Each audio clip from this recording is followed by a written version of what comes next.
Bismillahirrahmanirrahim.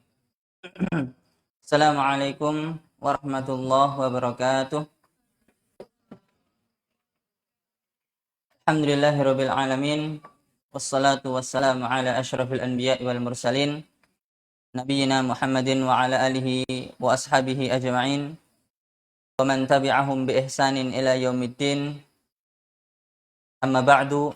Allahumma 'allimna ma yanfa'una wanfa'na bima 'allamtana wa zidna 'ilma. Allahumma arinal haqqa haqqan warzuqna ittiba'ah wa arinal batila batilan warzuqna ijtinabah. Segala puji hanya bagi Allah Subhanahu wa taala atas segala nikmat yang diberikan kepada kita semua, sehingga malam hari ini kita bisa melaksanakan salah satu kewajiban yang Allah wajibkan atas kita sebagai hamba-hambanya yang beriman, yaitu thalabul ilmi syar'i. Maka suatu nikmat yang sangat besar ketika Allah Subhanahu wa taala memberikan kesempatan kepada kita untuk duduk bermajelis ilmu, di mana Allah Subhanahu wa taala pada saat ini banyak memalingkan hamba-hambanya dari apa? Dari thalabul ilmi syar'i. Ikhwani fillah wa akhwati fid din, rahimani wa rahimakumullahu jami'an. Pada kesempatan malam hari ini kita akan melanjutkan pembahasan kita tentang fikih salat, yang mana kita sampai pada pembahasan tentang syarat sahnya salat. Kita sebutkan kemarin yang pertama adalah al-ilmu bidukhulil waqti. Yang pertama adalah kita tahu sudah masuknya waktu salat. Maka kalau kita nggak tahu, maka itu menyebabkan salat kita nggak sah. Artinya kita belum tahu, nggak yakin bahwasanya waktu salat sudah masuk. Atau yang demikian itu menyebabkan dia sholat tidak pada waktunya. Ternyata belum masuk, dia sudah sholat dahulu. Sehingga harus hati-hati, ya. Sering kita dapati bahwasanya mereka orang-orang yang mempunyai pekerjaan, ya kan? Khawatir nanti ketika berangkat nggak bisa sholat di sana, sehingga apa? Segera sholat asar misalnya, atau segera sholat duhur, padahal belum waktunya. Itulah, ya. Kenapa kita harus betul-betul tahu bahwasanya waktu sholat itu sudah masuk, baru setelah itu kita apa? Kita mengerjakan sholat. Yang kedua adalah suci dari hadas kecil maupun hadas besar. Ini sudah kita bahas juga kemarin, ya. Kemudian yang ketiga adalah yang kemarin disebutkan, tapi ini bukan syarat sah, ya, bukan syarat sah sholat. Yang benar yang telah kita sebutkan kemarin, kita jelaskan juga. Apa itu? Sucinya tempat atau sucinya pakaian, badan dan tempat untuk kita sholat. Itu bukan syarat sahnya sholat. Akan tetapi, ya, kita wajib untuk membersihkan tempat, baju, dan juga badan kita dari najis ketika ada najis. Kalau kita sengaja sholat menggunakan pakaian yang najis, kita tahu itu, tapi kita nggak berusaha membersihkan, atau kita ganti pakaian, maka kita dosa. Tapi sholat kita tetap sah. Dan ini juga kita sudah jelaskan kemarin, kenapa kita menguatkan pendapat yang ini. Ya, tidak butuh untuk diulangi lagi karena butuh waktu yang panjang, ya. Kemarin lumayan habis waktu banyak dalam membahas masalah ini. Kemudian yang ke berapa? Yang keempat atau yang ketiga? Yang ketiga adalah menutup aurat. Nah, ini kita berhenti kemarin pada pembahasan ini, ya, menutup aurat, karena berdasarkan firman Allah Subhanahu wa taala, ya, yang mengatakan, ya bani Adam khudhu zinatakum 'inda kulli masjidin.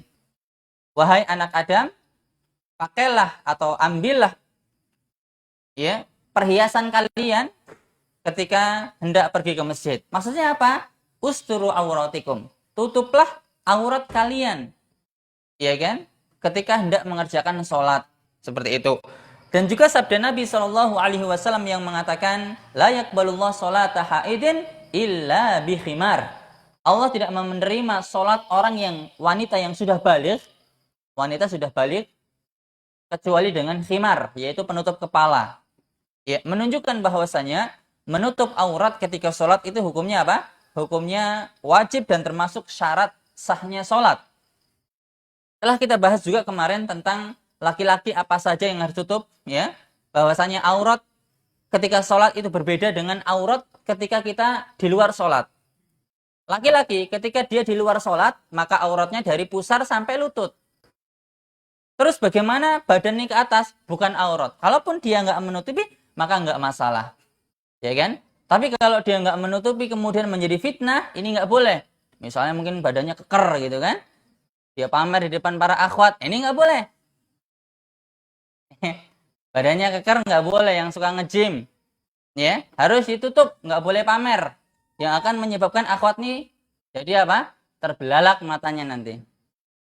Tapi akhwat itu apa? Qul lil mu'minin yaghuddu min absarihim wa yahfadhu furujahum, dan Allah berfirman juga kepada wanita, qul lil mu'minat ya yaghudna min absarihinna wa yakhfatna furujahun. Jadi katakan kepada wanita-wanita mukminah agar mereka menundukkan pandangan-pandangan mereka dan menjaga kemaluan mereka, tidak berbuat zina, ya. Baik. Kemudian tentang aurat wanita juga sudah kita bahas seperti kemarin, ya. Sudah kita bahas. Jadi wanita ketika sholat di masjid, kemudian banyak orang laki-laki di situ bukan mahramnya, maka wajib bagi dia untuk sholat menutup seluruh badannya, kecuali kita sebutkan kemarin wajah, tangan, dan juga kaki.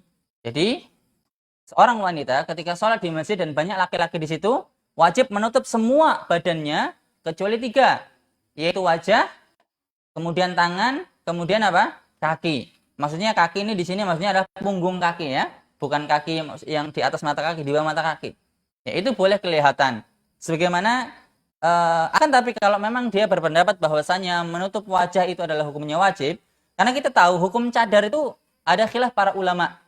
Ada yang mengatakan, tapi ada khilaf para ulama, ya, yang menjadi kesepakatan mereka adalah bahwasanya cadar ini termasuk syariat Islam. Tidak ada khilaf di kalangan mereka. Cadar ini adalah termasuk syariat Islam, ya. Yang menjadi perbedaan pendapat itu adalah hukumnya wajib atau sunnah itu, ya. Kalau seandainya kita berpendapat bahwasanya hukumnya wajib, maka harus ditutup ketika sholat ada laki-laki, misalnya sholat, ya, tidak ada pembatas seperti ini. Shaf laki-laki depan, wanita di belakang, tapi tidak ada pembatas, maka wajib untuk menutup. Atau kalaupun nggak ditutup, dibuka, tapi ketika nanti imam mulai salam langsung tutup, ya, itu boleh. Itu kalau berpendapat bahwasanya cadar itu wajib. Kalau bagi yang tidak berpendapat cadar itu, bagi yang berpendapat bahwasanya cadar itu hukumnya sunnah dan dia nggak pakai cadar, maka nggak apa-apa. Maka ketika sholat tidak wajib untuk menutup apa? Wajah. Karena wajah ini bukan aurat yang wajib ditutup ketika sholat. Sebagaimana punggung kaki, ya, atas kaki itu, ini telapak kaki nih, ini punggungnya ini tidak wajib ditutup, ya, bagi wanita. Seperti itu.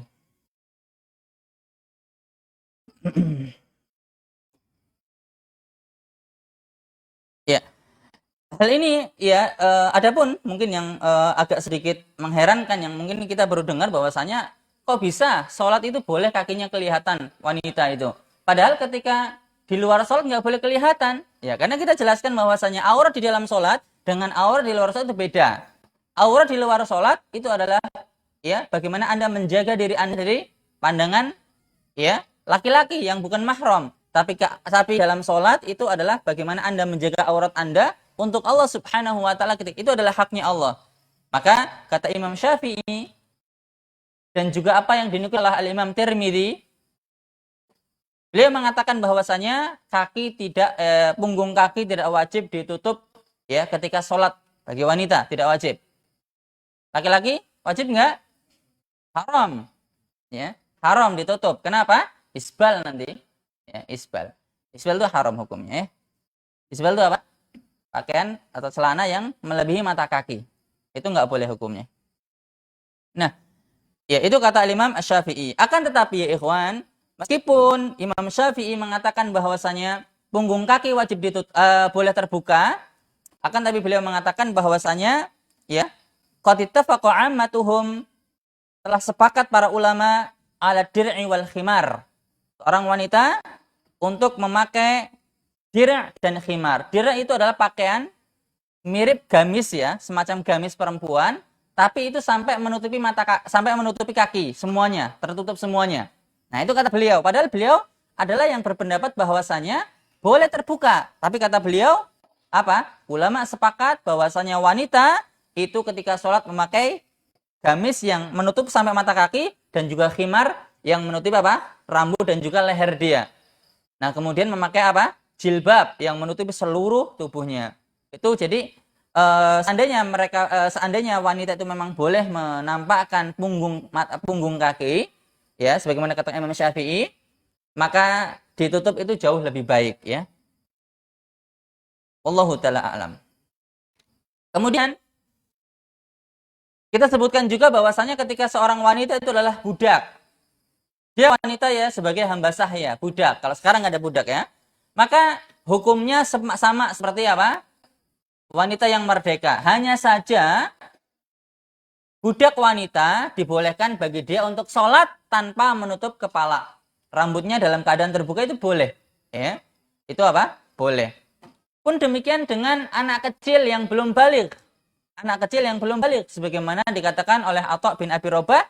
Apa kata beliau? Al-jariyah alati lam tahid. Wahiyatu soli hasbuha izaruha. Wanita anak kecil, perempuan, yang dia belum balik, belum haid, maka boleh baginya sholat. Dia sholat dan cukup baginya untuk menutup bagian bawah saja. Izar. Apa bahasa Arabnya sarung? Izar. Kenapa dikatakan sarung itu? Kenapa sarung bahasa Arabnya adalah izar? Karena sarung kan tempatnya di bawah, untuk dari perut ke bawah. Nah itu. Allahu ta'ala a'lam. Nah terus bagaimana seandainya seseorang sholat, auratnya terbuka tanpa sengaja. Kalau sengaja jelas sholatnya batal lah ya. Kalau sengaja maka jelas sholatnya batal. Terus bagaimana kalau tidak sengaja? Maka kebanyakan para ulama mengatakan sholatnya batal. Kalau, ya ini penting ya Ikhwan, seorang yang ketika dia sholat ternyata nggak sengaja auratnya kelihatan, ya kan? Kalau wanita mungkin rambutnya kelihatan, kalau laki-laki mungkin celananya sobek, ya. Sebagaimana Amr bin Salamah, tapi kalau Amr bin Salamah ini bukan sobek, karena memang beliau nggak punya pakaian, pakaiannya dikit, ya, hanya cuma berapa ukurannya, nggak lebar, digubet-gubet, bagaimana menutup semuanya, ternyata ketika sujud kelihatan, ya, kelihatan. Ya, kalau seandainya itu terjadi langsung ditutup ketika itu juga, maka sholatnya sah. Tapi kalau dibiarkan dalam waktu yang lama, maka sholatnya tidak sah. Kenapa? Karena menutup aurat itu adalah syarat sahnya sholat. Ya. Kalau dia ternyata tersingkap, maka nggak sah sholatnya. Sebagaimana kalau antum sholat, udah selesai sholat, baru ingat, oh ya tadi saya belum wudhu. Maka sholat antum sah atau tidak?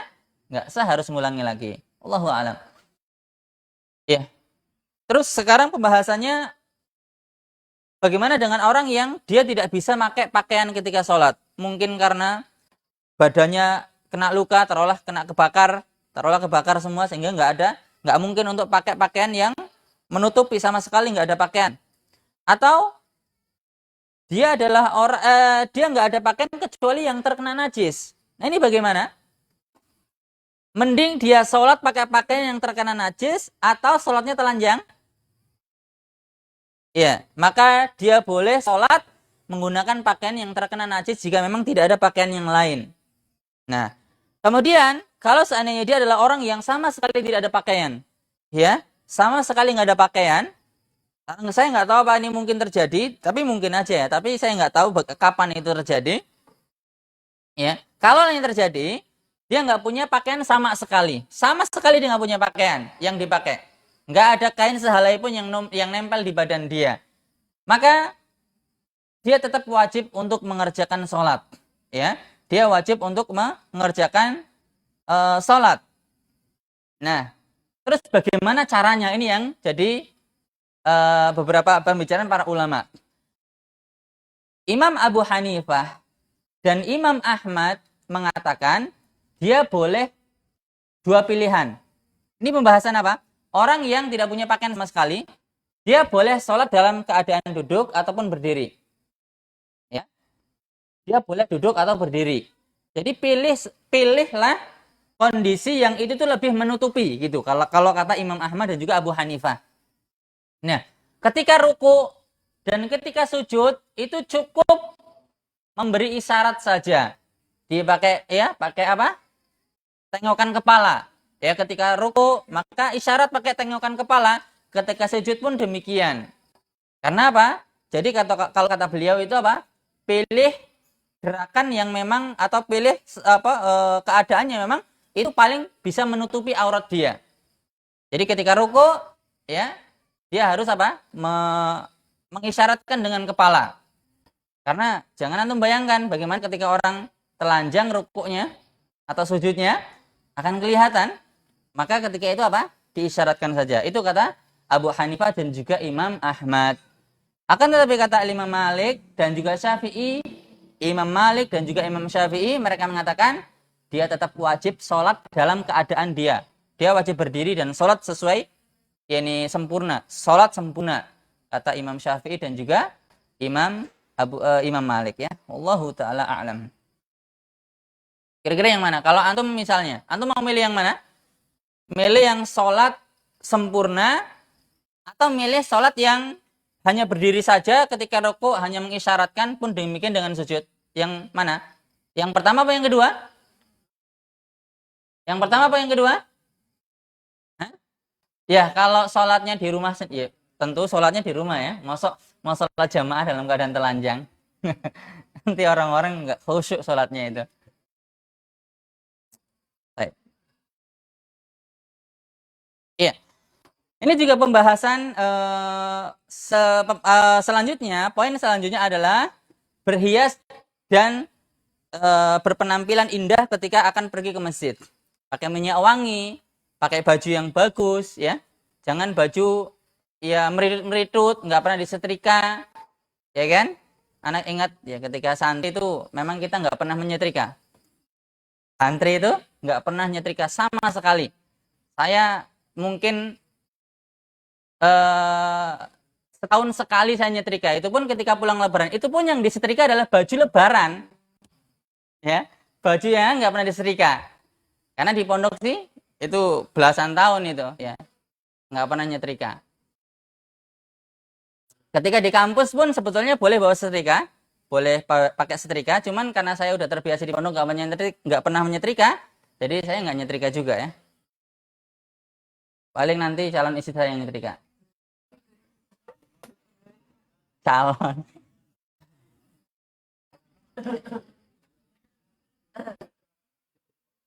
Oke, kawan, lanjut. Ini cuma bercanda aja ya, jangan. Bukan ini inti pembahasan, bukan itu. Ini selingan ya. Ini selingan.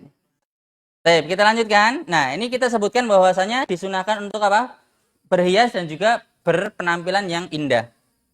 Nah, kata beliau di sini, yajuzu shalah fi saubin wahid kama taqaddam. Boleh salat menggunakan satu pakaian. Ya, dari atas sampai bawah. Jubah lah kalau zaman kita sekarang. Itu boleh.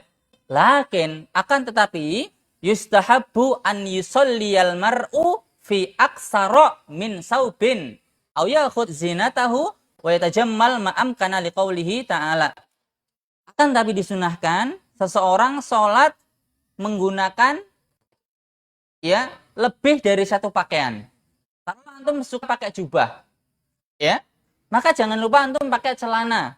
Meskipun jubah itu sampai bawah, ya. Meskipun kalau antum pakai jubah, kalau kemudian antum nggak pakai celana, itu juga nggak kelihatan outnya. Tapi disunahkan, ya, menggunakan pakaian lebih dari satu helai. Itu dari satu helai sih, betul. Benang lah helai ya, benang tuh helai. Kalau pakaian satu lembar. Satu lembar itu kertas, kertas satu lembar. Lah terserah lah. Baik, itu ya. Kemudian Syarat yang keberapa? Syarat sahnya sholat? Sekarang? Yang keempat. Ya, syarat sahnya sholat yang keempat adalah istiqbalul qiblah. Menghadap kiblat. Menghadap apa? Menghadap kiblat.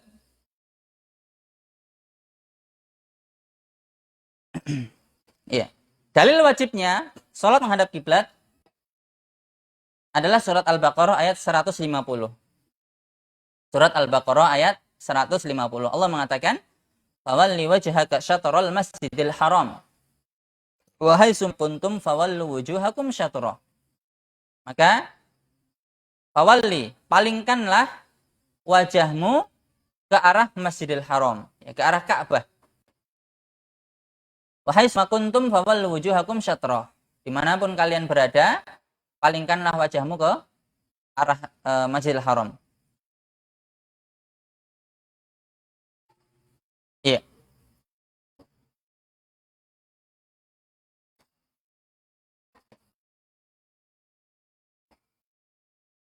Kemudian pembahasan yang masih tentang menghadap kiblat, kita tahu bahwa menghadap kiblat itu jelas lah ya, wajib dan syarat. Kalau kita sholat menghadap selain kiblat, maka sholatnya nggak sah. Menghadap kiblat itu ada dua kondisi, Pak ya. Menghadap kiblat itu ada dua kondisi. Yang pertama, bagi orang yang langsung bisa melihat Ka'bah. Kondisi yang pertama, jadi menghadap kiblat itu ada dua kondisi. Yang pertama, bisa melihat Ka'bah langsung. Melihat Ka'bah langsung. Maka wajib bagi dia untuk menghadap wajahnya dan badannya ke Ka'bah semuanya. Taruhlah ini Ka'bah, ya. Taruhlah ini Ka'bah. Maka ya, seorang sholat harus menghadap Ka'bah. Ya. Jangan di sini menghadapnya ke sana. Taruhlah menghadapnya ke sana, nggak boleh. Kalau dia sini, ya ke sini dia. Paham? Iya. Kita tahu bahwasanya seorang makmum itu sholatnya nggak boleh di depan imam. Ya. Seorang imam, ini imam berdiri, makmumnya maka harus di belakang imam. Nggak boleh makmum berada di depan imam. Yang jadi makmum itu siapa? Kan gitu. Makmum itu di depan.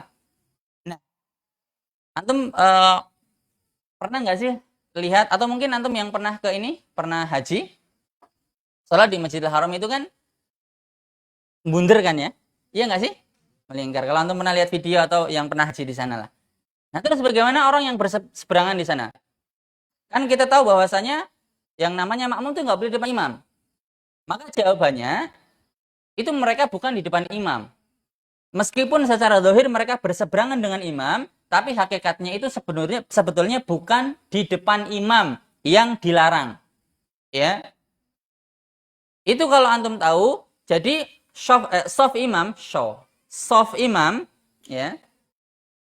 Itu barisnya itu paling depan, taruhlah ini Ka'bah. Taruhlah ini Ka'bah. Ini adalah softnya imam. Dia sendiri di sini. Ya kan? Ini ada garisnya. Kemudian makmumnya di belakang. Ada garisnya juga. Nah, ini baru muter ke sini. Tapi dengan yang di sini itu kondisinya tetap dia di belakangnya soft imam, di soft yang kedua. Paham di sini? Pun demikian sampai sini juga seperti itu. Kenapa? Karena orang yang melihat Ka'bah secara langsung, dia harus sholat betul-betul iya, menghadapkan ainul Ka'bah. Bahasa Arabnya itu, kalau orang yang menyaksikan Ka'bah, sholatnya harus menghadap ainul Ka'bah. Betul-betul Ka'bah yang dihadapkan.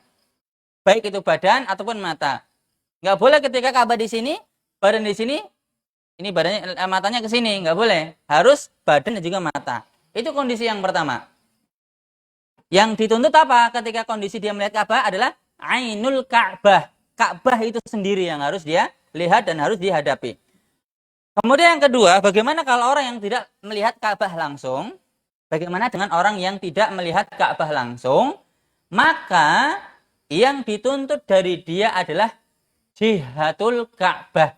Arah Ka'bah, bukan Ka'bah itu sendiri. Saya ulangi, kalau yang pertama, orang yang bisa langsung melihat Ka'bah, maka yang dituntut dari dia adalah ainul Ka'bah. Ka'bah itu sendiri. Kondisi yang kedua, kalau dia adalah orang yang tidak melihat langsung Ka'bah dengan mata kepala, maka yang dituntut dia adalah arah Ka'bah, bukan Ka'bahnya langsung. Paham di sini? Jihatul Ka'bah, arah Ka'bah. Sehingga kalaupun dia melenceng dikit itu nggak masalah. Makanya antum pernah lihat masjid ataupun musola yang dia miring, ya nggak sih? Miring. Karena mungkin salah naruh kompas ketika bangun masjid, salah arah kiblatnya. Oh, arahnya itu harus ke sana ini, sehingga apa? Dimiringkan. Sebetulnya itu nggak perlu. Karena yang dituntut itu bukan ainul Ka'bah, tapi jihatul Ka'bah. Wallahu ta'ala a'lam.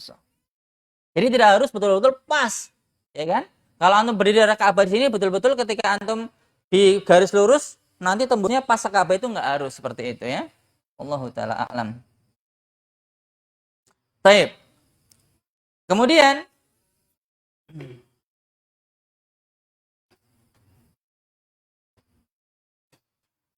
iya.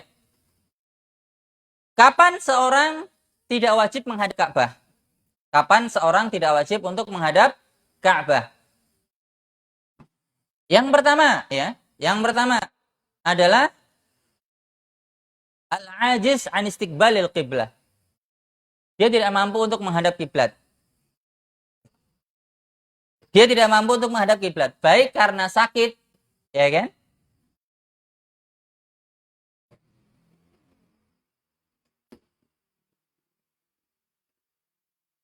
Atau dia tidak bisa bergerak ya untuk menghadap kiblat, maka ketika itu dia boleh untuk menghadap selain kiblat. Kata Allah mengatakan, "Fattaqullah mastata'tum." Bertakwalah kepada Allah semampu kalian. Sehingga ketika seorang sakit, itu boleh sholat dalam keadaan apapun. Kalau dia memang nggak bisa menghadap kiblat, maka nggak apa-apa dia menghadap apa? Selain kiblat. Karena memang nggak ada yang nolong dia untuk memutarkan badannya misalnya, maka boleh. Ketika dia sholat sambil berbaring misalnya, maka caranya ketika dia sholat sambil berbaring, tidur misalnya, yang lebih utama adalah dia miring sholatnya. Ya, dengan menjadikan bagian yang kanan ini di bawah. Berarti ya menghadap sana ya, kepalanya di sana, terus miring begini. Ini adalah pinggang bagian kanan. Itu kalau bisa. Tapi kalau nggak bisa miring, maka silakan terlentang dengan cara kakinya di arah kiblat. Ya, seperti itu. Saya ulangi. Ketika orang sholatnya dia sambil tidur, nggak bisa duduk, apalagi berdiri, maka boleh bagi dia sholat sambil tidur karena sakit parah misalnya. Dengan kondisi yang pertama, yang lebih utama adalah dengan dia miring badannya, menjadikan yang kanan di bawah. Pinggang bagian kanan itu di bawah. Jadi dia menghadap ke kiblat dengan menjadikan pinggang bagian kanan itu di bawah. Itu yang pertama. Kalau nggak bisa miring seperti itu, maka dia boleh sholat sambil terlentang dengan menjadikan kaki ke arah kiblat. Menjadikan kaki ke arah kiblat. Itu kalau mampu. Kalau memang nggak mampu sama sekali, maka nggak menghadap kiblat tidak masalah, karena Allah mengatakan bertakwalah kepada Allah semampu kalian. Kemudian yang kedua, kondisi seorang boleh untuk tidak menghadap kiblat adalah tidak tahu arah kiblat. Tidak tahu arah kiblat. Misalnya dia lagi kemah camping, dia nggak bawa HP, dia nggak bawa kompas di tengah hutan, dia nggak tahu arah kiblat mana. Mau lihat matahari, jelas matahari ketutup misalnya pepohonan yang sangat apa? Sangat rindang, nggak kelihatan sama sekali. Berada di tengah hutan dan dia nggak mungkin keluar dari hutan itu karena apa? Saking jauh. Lalu dia adalah orang yang tersesat di tengah hutan. Tersesat di tengah apa? Di tengah hutan. Ya. Maka ketika itu dia berijtihad. Apa itu berijtihad? Ya, dia berusaha menentukan arah kiblat. Kira-kira, oh, saya yakin arah kiblat ke sini. Nah, itu boleh. Meskipun hasilnya nanti salah. Ya, meskipun hasilnya itu nanti salah. Maka dia boleh sholat menghadap kiblat yang dia kira-kira. Sholat menghadap arah yang dia kira-kira itu adalah kiblat. Jadi boleh seperti itu ya. Berbeda dengan ketika dia mampu untuk bertanya, maka wajib bagi dia untuk bertanya. Wajib bagi dia untuk bertanya. Kalau dia ada orang di situ, kok dia nggak bertanya karena malu? Malu bertanya. Kok dia sholat? Saya yakin sholatnya menghadap kiblat ini. Ternyata setelah saya sholat, salah dia nggak menghadap kiblat. Maka sholatnya wajib diulangi lagi. Kenapa? Karena dia nggak bertanya. Padahal dia bisa untuk bertanya karena alasan malu. Ya, maka dia wajib bertanya. Terus bagaimana dengan ketika tidak ada orang yang bisa ditanya dan tidak ada petunjuk sama sekali? Kemudian dia sholat. Ternyata setelah sholat, tabayyana lahu khota'uhu. Ternyata dia tahu bahwasanya salah tidak menghadap. Ini salah, saya nggak menghadap kiblat ini. Salah bagi dia. Pertanyaannya, apakah dia wajib untuk mengulangi sholatnya? Apakah dia wajib untuk mengulangi sholatnya? Yakin? Ada kaidah mengatakan, la i'tibara bidzanni al-bayyin khata'uhu. Tidak tidak diambil hukum, ya, tidak diambil hukum pada dzon, pada ijtihad yang jelas salahnya. Ya, antum mau ngomong apa ini? Dengan hadis. Apa hadisnya?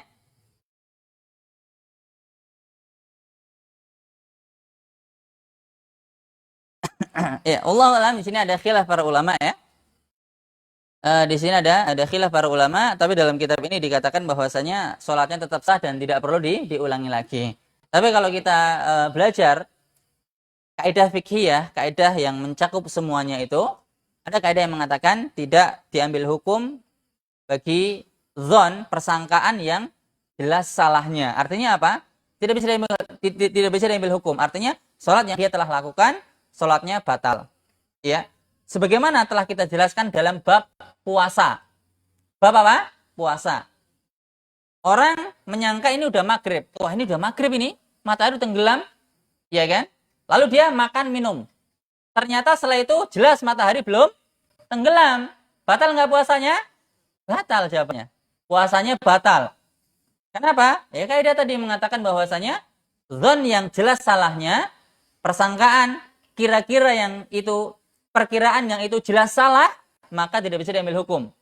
Puasanya batal. Pun demikian dengan sholatnya juga batal. Tapi Allah alam ya, ada pendapat ulama yang mengatakan dalam kitab ini juga disebutkan bahwasanya sholatnya tetap sah dan mereka membawakan dalil, dan dalil itu adalah sahih, yaitu kita merujuk kepada dalil, kita katakan bahwasanya ya mungkin ini adalah sesuatu yang dikecualikan dari apa? Dari kaidah yang dibuat oleh para ulama, karena memang di sini ada dalil, wallahu taala alam. Kemudian yang ketiga, kondisi di mana seorang boleh meninggalkan arah kiblat ketika sholat adalah inda syiddatil khauf min aduwin wa nahwih. Ketika ya mengalami rasa takut yang sangat besar karena musuh atau yang lainnya. Ya, ketika seorang perang dan dia nggak mungkin sholat menghadap kiblat karena musuh, maka boleh ketika itu dia sholat kemanapun arahnya. Kemudian yang keempat, seorang boleh meninggalkan arah kiblat. Yang keempat, catat nggak? Catat ya, nggak kecepatan. Yang keempat, fi sholatin nafilah lirraqib bis safar. Ya, sholat sunnah di kendaraan dalam keadaan safar. Sholat sunnah di kendaraan dalam keadaan apa? Safar. Itu boleh seseorang sholat menghadap manapun. Ya, tidak harus menghadap kiblat. Sholat sunnah yang apa? Tadi saya sebutkan, yang dia itu adalah di kendaraan ketika apa? Ketika safar. Berarti kalau nggak safar nggak boleh. Kalau nggak safar nggak boleh. Terlebih lagi bisnya yang kita naikin ya, taruhlah itu bukan kita yang supir. Kadang bis itu suruh berhenti nggak mau dia. Ya, maka boleh ketika itu kita sholat dalam keadaan menghadap manapun. Hal ini pernah dilakukan oleh Rasulullah SAW. Ya, hadis yang diriwayatkan oleh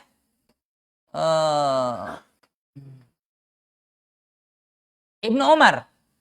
Dia menjelaskan ketika Rasulullah SAW ya yusabbihu, beliau sholat sunnah ala rahilati, di atas kendaraan beliau, qibla ayyi wajhin tawajjah. Beliau menghadap manapun ketika kendaraan itu berubah. Jadi kendaraannya belok sini, belok sana, belok sini, belok sana, enggak jadi masalah. Beliau tetap mengerjakan sholat. Wa yutir 'alaiha annahu la yusalli 'alaiha al-maktubah.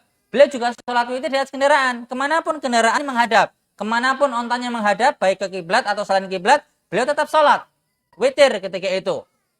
Ya kan? Ghairu annahu la yusalli 'alaiha al-maktubah. Hanya saja beliau tidak pernah sholat wajib di atas kendaraan. Beliau selalu berhenti. Ya, karena yang namanya sholat wajib harus menghadap kiblat, baik di kendaraan maupun di luar kendaraan. Ya, baik di kendaraan maupun di luar kendaraan. Sudah azan? Ya, ini poin terakhir. Itu kan, akan tetapi ya ikhwan, meskipun kita boleh sholat sunnah di atas kendaraan tanpa menghadap kiblat, akan tetapi disunnahkan ya di awal kita takbir Allahu Akbar, hendaknya kita menghadap kiblat. Setelah itu kendaraannya menghadap selain kiblat nggak masalah. Ya, akan tetapi di sunnah saya ulangi, boleh sholat sunnah di atas kendaraan ketika dia safar, kemanapun menghadap kendaraan silahkan sholat.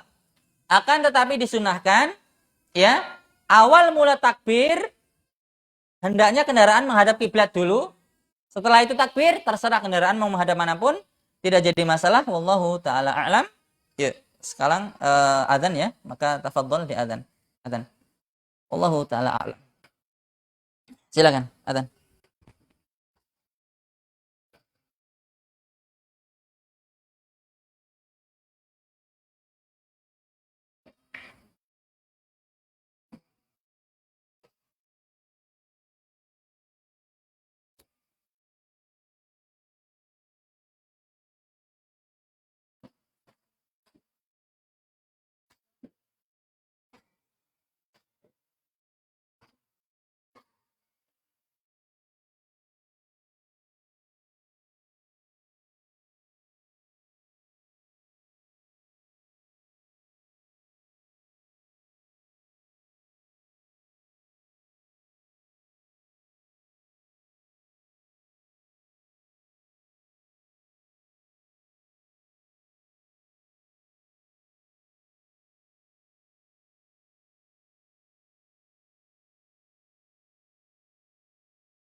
أشهد أن لا إله إلا الله.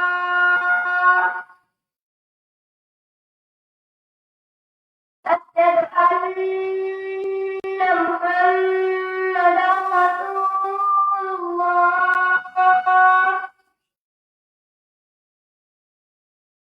أشهد أن محمدا رسول الله. حي على الصلاة.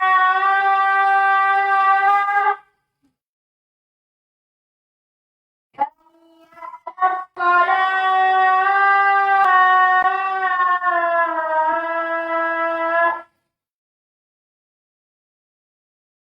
حي على الفلاح.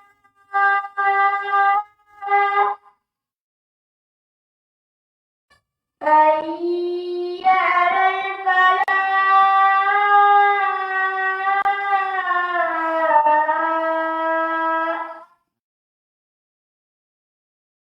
الله أكبر. الله أكبر. لا إله إلا الله.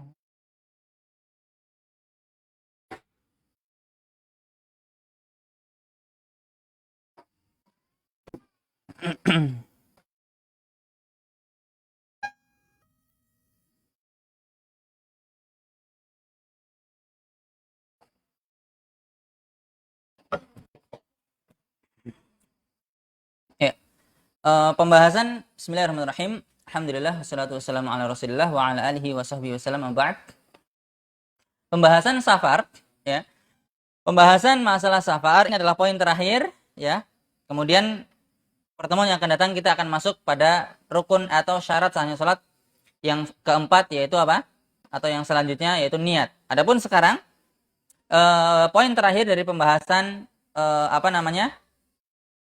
bukan pembahasan safar ya, pembahasan kapan seorang tidak wajib menghadap kiblat adalah ketika salah satunya dalam keadaan safar, yaitu ketika dia salat sunnah.